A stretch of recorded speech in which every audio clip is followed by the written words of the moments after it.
Hello friends, welcome to your channel rising Hindustan. आज हम practice set 1 ये क्या है, चलिए देखते हैं। जो सभी एग्जामों के लिए क्या है इम्पोर्टेंट है। कोई भी एग्जाम हो, बीपीएससी, खासकर BPSC, Bihar mains, Bihar SI mains के लिए इम्पोर्टेंट। चलिए देखते हैं। खनिज संसाधन की दृष्टि से भारत का सर्वाधिक महत्वपूर्ण भौमकीय समूह कौन सा है? तो कौन सा है? धारवाड़ समूह। अगला देखते हैं। अबंधित प्रतिवर्ती अवंधित प्रतिवर्ती प्रतिक्रिया का प्रथम दर्शन किसने किया था? तो किसने किया था? इवान पेट्रोविच पेवयॉक ने। तने अगला देखते हैं। तने की वृद्धि दर मापी जाती है, तो किससे मापी जाती है? फोटोमीटर के द्वारा। नाइट्रोजन के स्थिरीकरण के लिए सोयाबीन के बीजों का टीकाकरण का समाधान है, तो किससे है? राइजोबियम से। किससे है? Option number C, rhizobium. अगला देखते हैं। जीवाणु एवं वायरस से रक्षा करने वाला कोशिकांग है, तो कौन सा कोशिकांग है जो जीवाणु और वायरस से रक्षा करता है?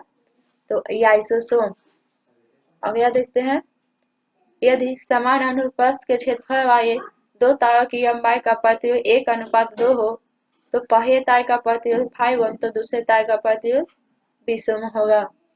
टैकियान से संबंधित है, तत्पद है। प्रकाश की गति के ऑप्शन नंबर ए, प्रकाश की गति से तीव्र गति वाले कण। अगला देखते हैं।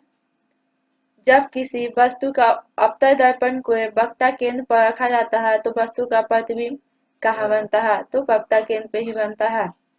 अगला देखते हैं। टॉर्च से किस प्रकार का प्रकाश पुंज की प्राप्ति होती है? तो अपशिप्त यानी डाइवर्जिंग रेज की प्राप्ति होती है। अगला देखते हैं। एक मीनार की चोटी से एक गेंद जिस समय क्षैतिज दिशा में फेंकी जाती है, उसी समय दूसरी गेंद उसी स्थान से नीचे फेंकी जाती है, तो बताएं कौन सा कथन सही होगा?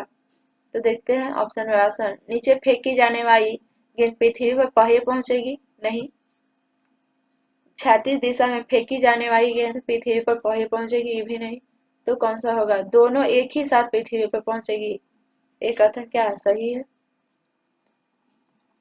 रेडियो एक रेडियो एक्टिव आइसोटॉप के विघटन की दर ऐसा है कि उसकी प्रारंभिक मात्रा 1/8 है, जो 96 घंटों से सहता है। तो उसी आइसोटॉप का अर्ध आयु क्या होगा? तो कितना होगा उसका अर्ध आयु? 32 आवर। अगला देखते हैं। निम्नलिखित में से कौन सा एक सही सुमेलित है? तो कौन सा है? देखते हैं। संविधान का भाग 2 में क्या है? मौलिक अधिकार नहीं है। मौलिक अधिकार भाग 2 में है। भाग 3 में मौलिक अधिकार है। भाग 2 में नागरिकता है। भारतीय संविधान का भाग 3 मौलिक अधिकार से संबंधित है, नागरिकता से नहीं। गलत है, ये भी गलत है। आगे देखते हैं।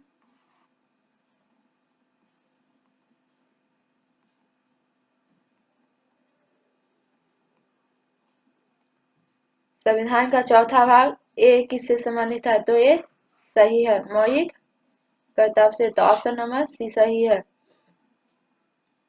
भारत के संविधान में किस अनुच्छेद में संशोधन की प्रक्रिया की गई है? तो किस में की गई है? अनुच्छेद 368 में। मंडल आयोग को गठित करने वाला व्यक्ति कौन थे? तो कौन थे? मोरारजी देसाई थे। आगे देखते हैं। केंद्र द्वारा राज्यपालों की नियुक्ति किस देश के संविधान से किया गया? तो कहां से किया गया है राज्यपाल की नियुक्ति? कनाडा से। आगे क्वेश्चन देखते हैं।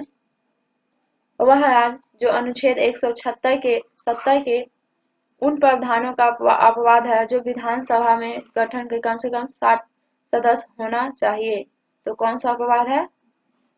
सिक्किम। सिक्किम में कितना है विधानसभा में सीट? 40। यह देखते हैं। कौन सा सुमेलित नहीं है? तो ये देखते हैं। संघ संविधान समिति जवाहरलाल नेहरू सही है। मौलिक अधिकार समिति अब्दुल कलाम नहीं, जेपी कृपयानी है।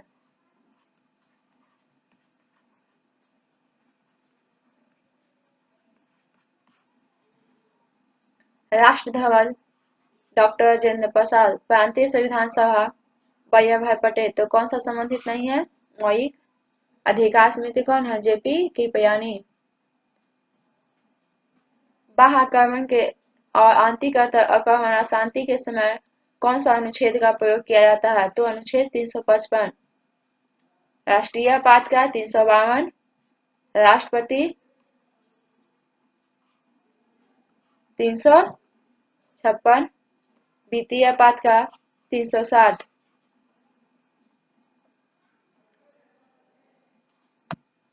अगला क्वेश्चन देखते हैं। इनमें से कौन सा कथन 82 डिग्री पूर्वी देशांतर के संबंध में क्या है? सही है।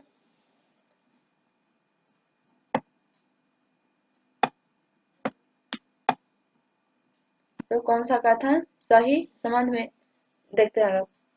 इनमें से कौन सा कथन 82 डिग्री पूर्वी देशांतर के संबंध में सही नहीं है? तो देखते हैं। भारत का मानक देशांतर रेखा है, सही है। इनमें स्थानीय समय ग्रीनविच 5.5 घंटा क्या है? आगे है, सही है, आगे है। इलाहाबाद के समीप से गुजरती है, सही है। लेकिन यह 2 बराबर भागों में नहीं बढ़ती है। अगला देखते हैं। किसी निश्चित ताप पर किसी गैस की निश्चित मात्रा का दाब दुगना करने पर उसका आयतन क्या हो जाता है? आधा हो जाता है। अगला देखते हैं। एल निको का उपयोग किया जाता है, तो किसमें किया जाता है? चुंबक बनाने में एल निको का प्रयोग किया जाता है। कानपुर संयंत्र मुकदमा किससे संबंधित है? तो साम्यवादी आंदोलन से। किस पुर्तगाली गवर्नर को गोवा में दफनाया गया? तो किसको दफनाया गया है? अल्बुकर्क को। 1510 में गोवा को छीना था। इसको प्रथम वास्तविक बादशाह भी कहा जाता है, पुर्तगाली बादशाह। नियामत एक खुदाई के सिद्धांत का प्रतिपादन फारसी त्योहार नवरोज का आरंभ करवाने वाला सिजदा और पबोस की प्रथा किसने आरंभ की थी? तो बाबर ने, जो 1266 में गद्दी पर बैठा था। अगला देखते हैं। संयुक्त राष्ट्र संघ के मुख्य अंग कौन शामिल नहीं है? तो देखते हैं कौन शामिल नहीं है इसमें। महासभा है, सुरक्षा परिषद भी है, अंतर्राष्ट्रीय न्यायालय ये भी है, लेकिन IAO नहीं है, यानी अंतर्राष्ट्रीय श्रम संगठन इसमें शामिल